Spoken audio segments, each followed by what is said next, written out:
Welcome in our guy Tom Murphy now to the program. Tom, I think this was Bob that asked the question about if there was any indication that Sam Pittman had got from coaches maybe leaving, and he said in response to that, he was like, I think our administration and Hunter are going to do whatever they can to keep anybody here. So, I mean, we got through signing day. I think in the next week or two you might see a movement or two within this Arkansas staff.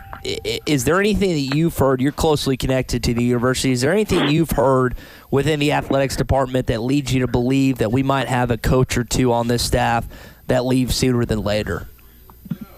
Yeah, good morning, everybody. And I just want to say, I think y'all mentioned pies a minute ago. Oh, yeah, And, fried pies.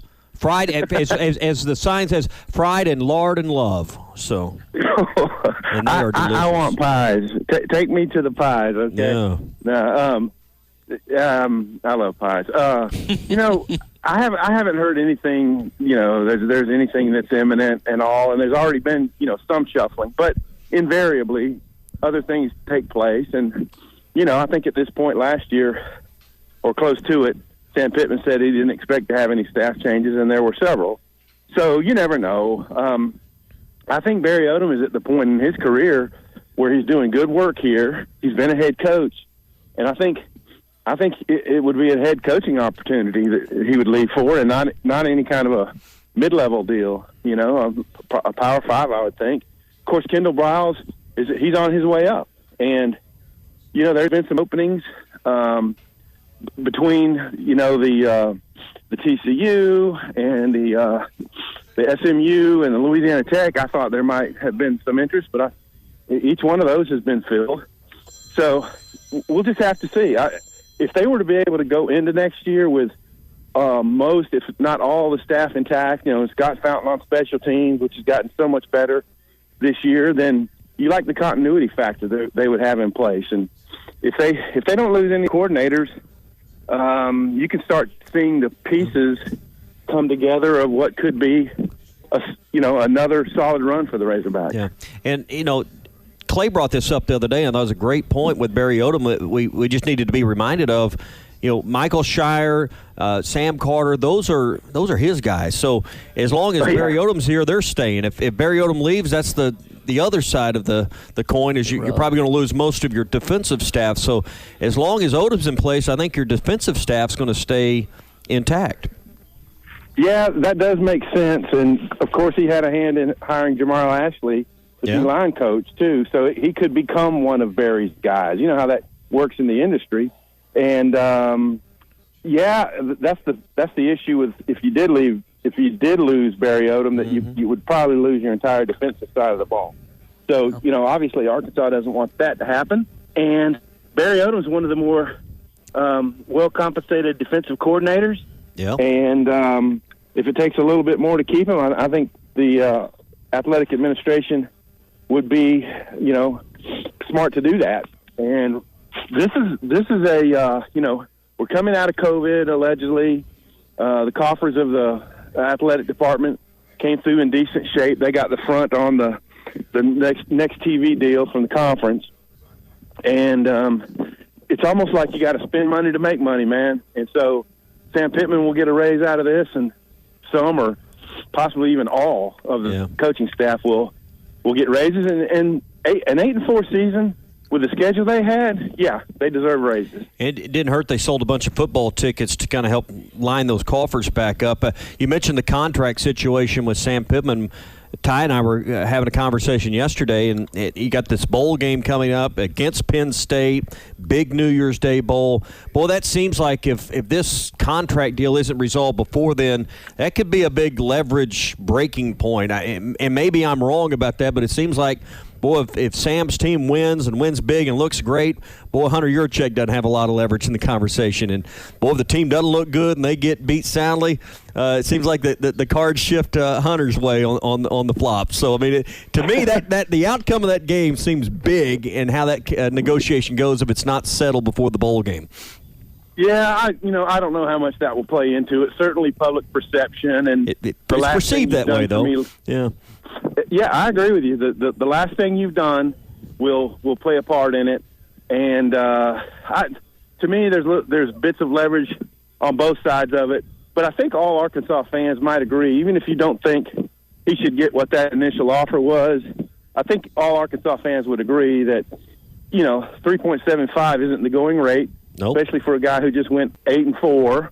And so there's got to be a middle ground somewhere, and I'm sure they'll reach some kind of a conclusion that will it may not be super happy for both sides or all sides, but I think it'll keep Sam in place. And he has said this is his last job. He loves it here. He doesn't want to leave here. So, that's a good thing.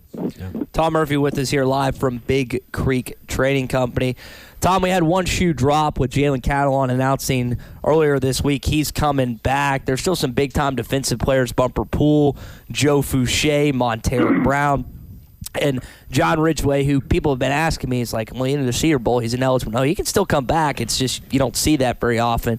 So with those four guys that I just mentioned, who do you think is more likely to come back, Tom, and who's more likely to kind of move on with their professional career, you think?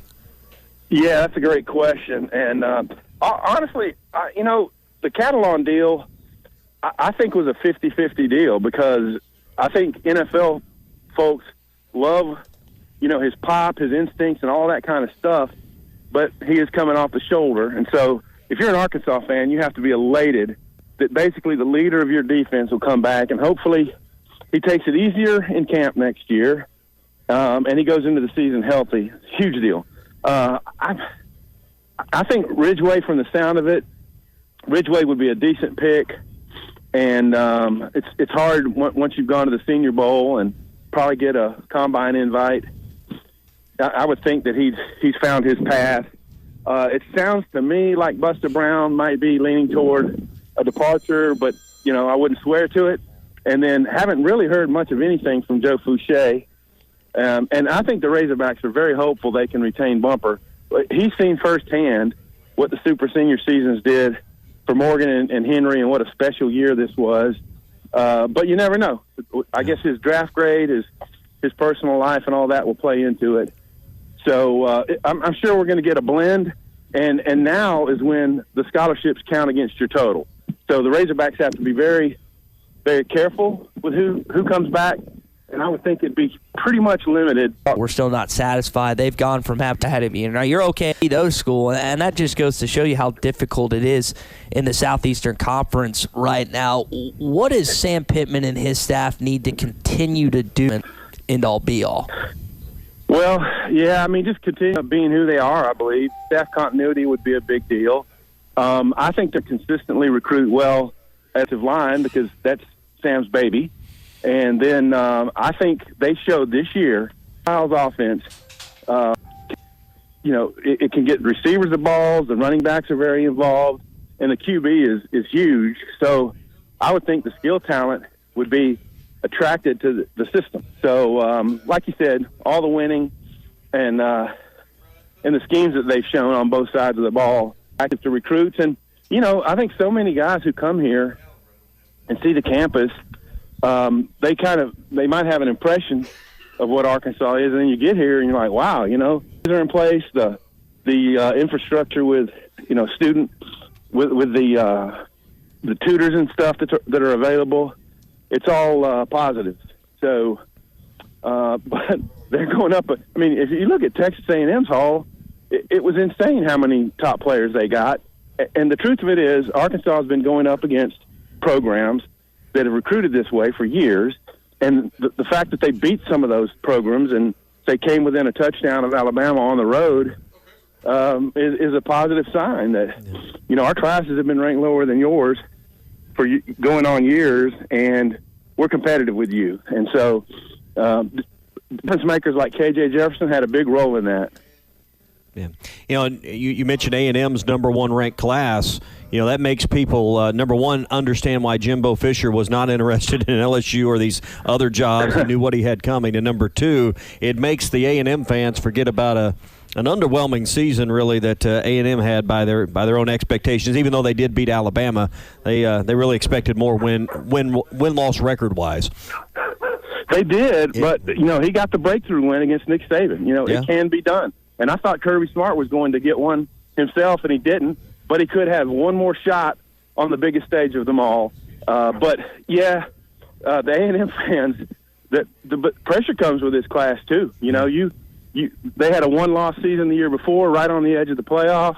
Then you drop to 4 losses, and now it's time for us to be up there consistently, and that's what Jimbo Fisher's getting to do.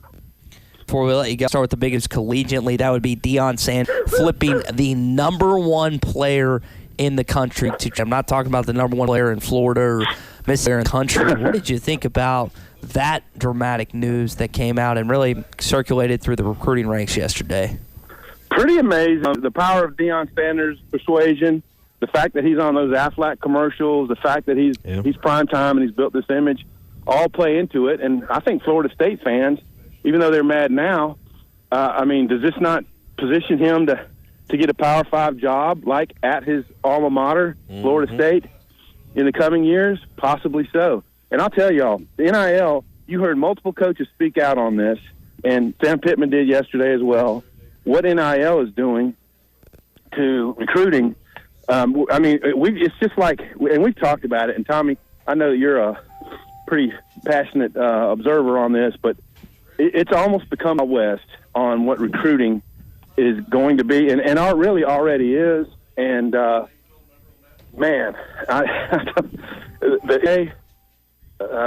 don't know how they're going to rein this in, because the genie's out of the bottle, and there's no going back now, I don't think. Tom, last question before we let you go. We saw the TampaBay.com story of Josh Lambo and his account of telling when Urban Meyer kicked his leg and that whole story. And then late last night, Shefty puts out a tweet. Meyer's been fired by Shad Khan. And what have you thought about, and I mean, he didn't finish a full season, but what have you thought about just what has gone down in Jacksonville, Florida this year with the Jags? Yeah, it's just been wild, and I have not kept up with the play-by-play of it, so to speak, other than from the 30,000-foot view. But I think a lot of Urban Meyer's coaching philosophies don't equate right now to the modern player, and it's been a bit of a mess there for sure. The Jaguars, they cannot stand prosperity. They were on the brink of the playoffs, or made it a few years ago, and now they're right back to the turmoil and bad football that they've had before. I don't know, man. Urban's had a heck of a year, and I don't wish that on any franchise really, but I guess no Saints, shocker. Right? Yep. Well, no, I wouldn't even wish that on the Saints.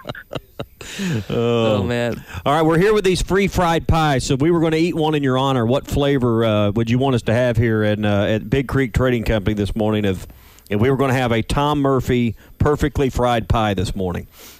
Man, I can do savory. I can do sweet. If there's a chocolate pie, that's amazing. And then any Ty's kind of eating fruit. a pecan fried pie.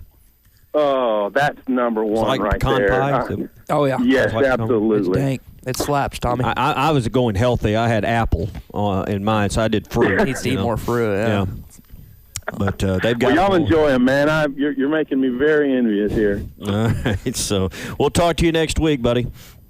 Sounds good. Take care. All right, Tom Murphy, Arkansas Democrat. BetOnline has you covered for all the holiday season. More props, odds, and lines than ever before. BetOnline remains your #1 spot for all sports action. Head to our new updated desktop or mobile website to sign up today and receive your 50% welcome bonus with the promo code BELIEVE to receive your bonus. That's BLEAV to receive your bonus. And it's not just football. BetOnline has pro and college hoops, NHL, boxing, UFC, even your favorite Vegas casino games. Don't wait to take advantage of all these amazing offers available for the 2021 season. BetOnline is the fastest and easiest way to bet on all your favorite sports.